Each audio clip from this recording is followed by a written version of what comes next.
નમસ્કાર વિદ્યાર્થી મિત્રો, કેમ છો? મજામાં છો? અત્યારે આમ જોવા જઈએ ને તો રાતના થયા છે 10:30 અને 10:30 અમે અહીંયા અમદાવાદની અંદર આવ્યા અને એક વિદ્યાર્થીનું ઇન્ટરવ્યૂ પતાવી અને અમારા નાનકડા એવા મિત્ર અમારા વિદ્યાર્થીને મળવા માટે આવ્યા.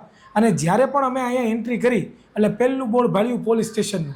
એટલે મને તો બીક લાગી કે અમે આ પોલીસ સ્ટેશનમાં આવી ગયા, રાત્રે ભરી નથી જવાના ને કે આ બધા પેપર લીક કરો છો બરાબર. તો એવો ડર લાગ્યો, પરંતુ અમને પછી ખબર પડી કે અમારો જે વિદ્યાર્થી છે સોલંકી નયન, કે જે અમારી સાથે ડે 1 થી ટોપર બેચમાં જોડાય અને જબરદસ્ત રિઝલ્ટ આજે હાસિલ કર્યો છે. ગણિત, વિજ્ઞાન અને ગણિત, વિજ્ઞાન અને સામાજિક જ્ઞાન, આ 3 વિષયોની અંદર એણે 100માંથી 100 મેળવ્યા છે બરાબર. તો પહેલાં તો આપણે બાળકને જ પૂછીએ કે એના ઓવરઓલ પર્સન્ટેજ કેટલા છે, પર્સન્ટાઇલ કેટલા છે અને આ કયા વિષયમાં કેટલા માર્ક્સ છે, જો તમને યાદ હોય તો. મારે ટોટલ ઓવરઓલ જોઈએ તો 99.92 પર્સન્ટાઇલ છે અને ટકામાં 97.33% છે અને ટોટલ 584 થાય છે, જેમાં મારા ગુજરાતીમાં 95 માર્ક્સ, ઇંગ્લિશમાં 92, મેથ્સમાં 100, સાયન્સમાં 100, એસએસમાં 100 અને સંસ્કૃતમાં 97 માર્ક્સ છે. અરે વાહ ભાઈ વાહ! એટલે આમ જોવા જઈએ તો ટ્રિપલ સેન્ચુરી મારી છે.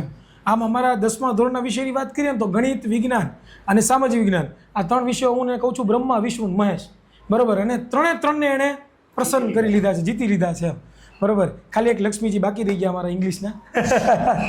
તો આટલું સારું પરિણામ દીકરા તું લાવ્યો, તો ડે 1 થી નક્કી કરીને રાખ્યું હતું કે ભાઈ મારે એટલું સારું રિઝલ્ટ લાવવું છે કે અચાનક જ આવી ગયું રિઝલ્ટ, એ મને જણાવો.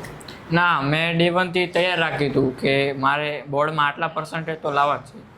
કે મારું એવું ડ્રીમ હતું કે સર તમે મારા ઘરે આવો, મારું ઇન્ટરવ્યૂ લો, અને એના માટે મેં ડે 1 થી પ્રિપેરેશન ચાલુ કરી દીધી. પહેલાં હું સેલ્ફ સ્ટડી માટે થોડો ઓછો સમય ફાળવતો હતો, પણ પછી મેં નક્કી કર્યું કે મારે આટલા પર્સન્ટેજ તો લાવવા જ છે. એટલે પછી મેં સેલ્ફ સ્ટડી માટે મારો સમય વધાર્યો, ધીમે ધીમે 2 કલાક 3 કલાક. પછી મોર્નિંગમાં મને ટાઈમ મળ્યો તો મેં મોર્નિંગમાં પણ પ્રિપેરેશન ચાલુ કરી દીધી. પછી જ્યારે ભણવાનું હોય ત્યારે હું અગાઉથી તૈયાર કરી દેતો કે આટલા ટોપિક્સ હું રિવાઇઝ કરી દેતો, જેથી જ્યારે ભણાવવાના હોય ત્યારે મને તરત સરસ રીતે સમજાઈ જાય અને કોઈક મિસ્ટેક્સ એવું ડિફિકલ્ટીસ થાય નહીં, ડાઉટ્સ આવે નહીં. એટલે આમ જોવા જાવ ને તો પહેલેથી ગોલ ક્લિયર એમ બરાબર. કોઈ પણ કામ કરવું હોય ને તો ક્યાં જવું છે ને એ નક્કી હોવું જોઈએ, પછી રસ્તો મળે શું કરવું છે. અને એ ભાઈએ એ પણ કીધું આપણને કે મારું આ નક્કી હતું બરાબર, અને પછી મેં મારી લાઈફસ્ટાઈલમાં ચેન્જ કર્યું અને એ લાઈફસ્ટાઈલમાં ચેન્જ છું ને ત્યારે એટલું સારું પરિણામ લેવા છે. અને મેં તમને હમણાં શરૂઆતમાં કીધું કે મેથેમેટિક્સ, બેઝિક મેથ્સ દીકરા બરાબર, વિજ્ઞાન અને એસએસ, આમાં 100માંથી 100 માર્ક્સ છે. તો મને વિષયવાર તું જણાવ કે આ 100માંથી 100 માર્ક્સ એટલે આનાથી ઉપર તો કંઈ હોય જ નહીં બરાબર. એટલે આપણે એમ સાબિત કરીએ કે 10મા ધોરણના 3 વિષયોમાં આ બાળક છે એ સંપૂર્ણ રીતે આ ચોપડીને તૈયાર કરીને બેઠો છે, ત્યારે જ એટલા 100માંથી 100 માર્ક આવે. કારણ કે એક બોર્ડનું પેપર હોય ને એ ત્રણ વ્યક્તિઓ ચેક કરે છે. જ્યારે તમારા માર્ક્સ છે 80 માર્કના માર્કમાંથી જ્યારે તમારા 70+ માર્ક જાય છે ત્યારે. તો મને દીકરા એ કહેતું કે ગણિતની પ્રિપેરેશન તો કેવી રીતે કરતો જેના તારા 100માંથી 100 આવ્યા? ગણિતમાં તો સૌથી પહેલાં જ્યારે શિક્ષકો આપણને ભણાવતા હોય ત્યારે હું તેને સમજી લેતો, એના કોન્સેપ્ટ મારા મગજમાં ઉતારી દેતો. ત્યારબાદ હું ચોપડીમાંથી ખોલીને એક્સ્ટ્રા સમ્સ પ્રેક્ટિસ કરતો ચોપડીમાં એક્ઝામ્પલ્સના.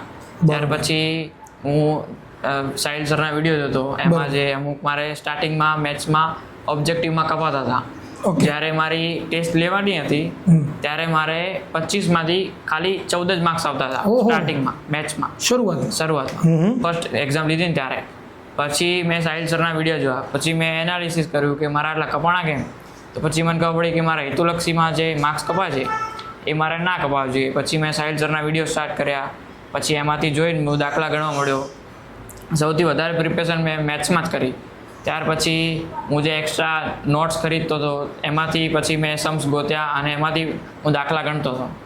ઓકે, પછી સાયન્સમાં તો પહેલાં હું થિયરી વાંચતો હતો, પછી એને આપણે ફિઝિક્સ હોય તો એને ડે ટુ ડે લાઈફ સાથે રિલેટ કરતો હતો કે અમુક આવી રીતે મોશન માટે ને એવી રીતે. પછી વિદ્યુત પ્રવાહનું ને એમાં. ત્યારબાદ એને એકવાર હું લખીને પણ તૈયાર કરતો હતો બરોબર. અને પછી અમુક કોન્સેપ્ટ હોય ને તો એ હું જાતે સમજતો અને બોલીને પોતાને ભણાવતો અને એવી રીતે સમજાવતો હતો. અને એસએસમાં તો હું નોટ્સ બનાવતો હતો સાલવારી પ્રમાણે, કારણ કે સાલવારી મને બહુ યાદ નથી રહેતી એટલે એમાંથી મેં લખીને સાલવારી યાદ કરવાનો પછી પ્રયત્ન કર્યો. એમાંથી મેં સાલવારી લખી, પછી એમાંથી મેં નાની નાની ટ્રીકો બનાવી. પછી પાર્થ સર જેવી રીતે સમજાવતા હતા તેવી રીતે એને રિલેટ કર્યું. પછી સ્ટોરી સમજાવે એવી રીતે, પછી હસતા હસતા જેવી રીતે પાર્થ સર ભણાવે એમ મગજમાં સીધું ઉતરી જાય એવી રીતે. એટલે તમે જરાક જુઓ કે આ વિદ્યાર્થીએ આખું વર્ષ જે મહેનત કરી છે ને એ એવું કહેવા માગે છે કે દરેક વિષયમાં મહેનત છે ને અલગ અલગ રીતે થાય. જેમ કે મેથેમેટિક્સની વાત કરીએ તો એમાં દાખલાઓ છે તો એની પ્રેક્ટિસ કરવી પડે.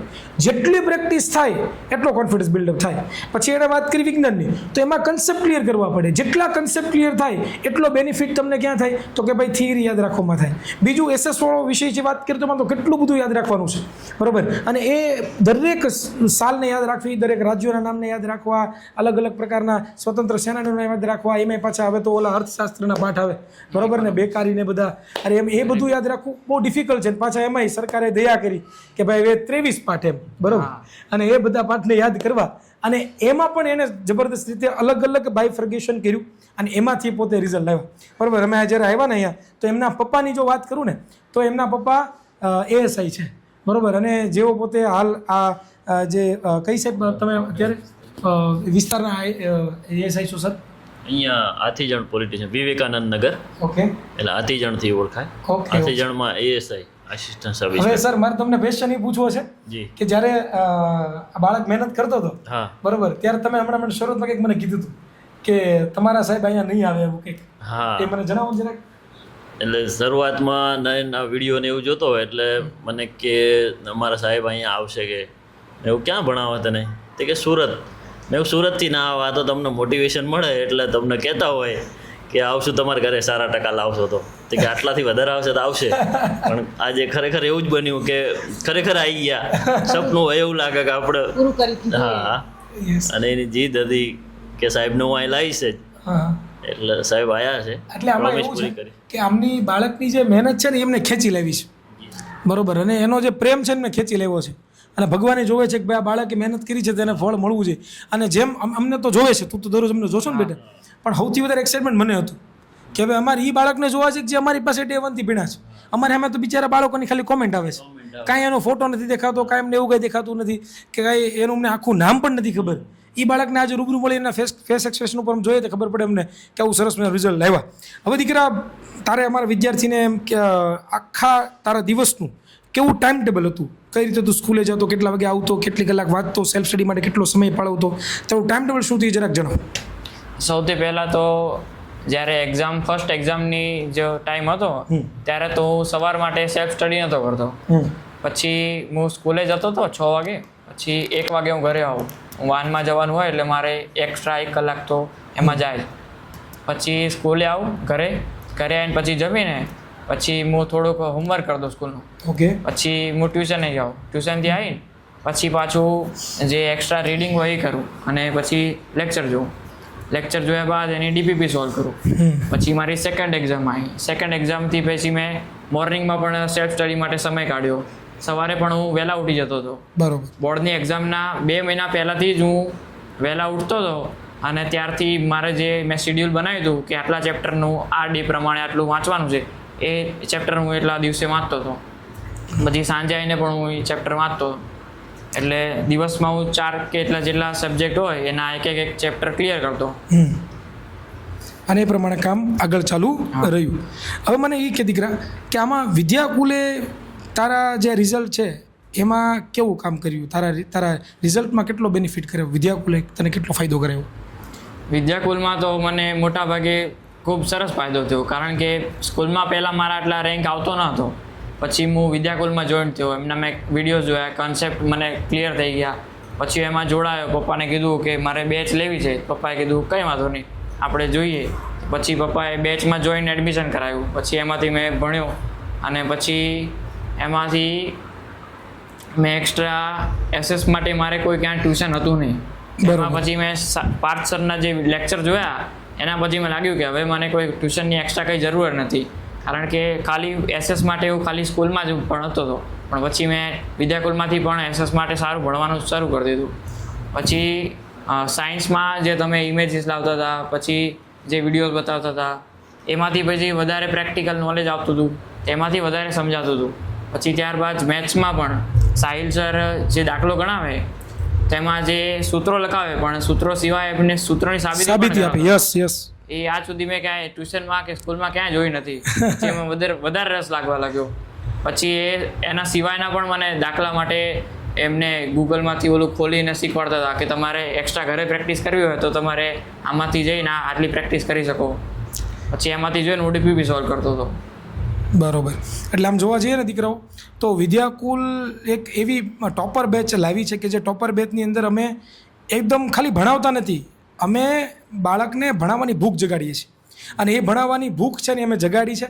આજે બાળક જે પણ રિઝલ્ટ લેવો છે એમાં એના શાળાનો 100% રોલ રહેલો છે, એમના માતા પિતાનો 100% રોલ રહેલો છે, અને એનો તો 110% રોલ રહેલો છે. પણ અમે પણ કંઈક છે એ વિદ્યાર્થીઓના જીવનમાં કંઈક વેલ્યુ એડ કરી શક્યા અને જબરદસ્ત પોતે પરિણામ લેવો. અને આવું ને આવું પરિણામ છે એ સતત ને સતત લાવતો રહે. અને આગળ હવે એનો નેક્સ્ટ ગોલ શું છે જાણી લઈએ આપણે. બરોબર. શું છે દીકરા તારો નેક્સ્ટ ગોલ? નેક્સ્ટ ગોલ તો હવે સાયન્સમાં મારે બી ગ્રુપ લેવું છે અને મોટો બનીને મારે ડૉક્ટર બનવું છે. 100% વાત સાચી છે. કાર્ડિયોલોજીસ્ટ. અને એ જો નક્કી છે, કીધું ને, રસ્તો તમારો નક્કી ત્યારે જ થાય કે જ્યારે તમારી મંજિલ ક્લિયર હોય. બરોબર ને, કે ભાઈ હું મારે પહોંચવું છે, ક્યાં મારે જવું છે, એ રસ્તો પસંદ કરી લીધો છે. અને અત્યારથી પોતે જે સાયન્સમાં બી ગ્રુપની પ્રિપેરેશન જબરદસ્ત રીતે કરવા માંડ્યા છે અને જબરદસ્ત રીતે લાવવાના છે. તો તમે જો દીકરાઓ ઇન્ટરવ્યૂ જોવો છો તો આ ઇન્ટરવ્યૂ તમે જોયું તો તમને શીખવા શું મળ્યું એ તમારે એક નોટ કોરા કાગળમાં નોટ અને પેન લઈને બેસવાનું, લખવાનું છે. અને જે પ્રમાણે આપણા નયનભાઈએ, આપણા મોટાભાઈ આપણને જે પ્રમાણે માહિતી આપી એ પ્રમાણે આપણે હવે કામ કરવાનું છે અને જબરદસ્ત રિઝલ્ટ આપણે લાવવાનું છે. બસ ધેટ્સ ઇટ. આજે બસ એટલું જ રાખું છું. મળીશું પાછા કોઈ નવા વિડીયોઝમાં. ત્યાં સુધી રજા આપશો. જય જી ભારત. ભારત માતા કી જય.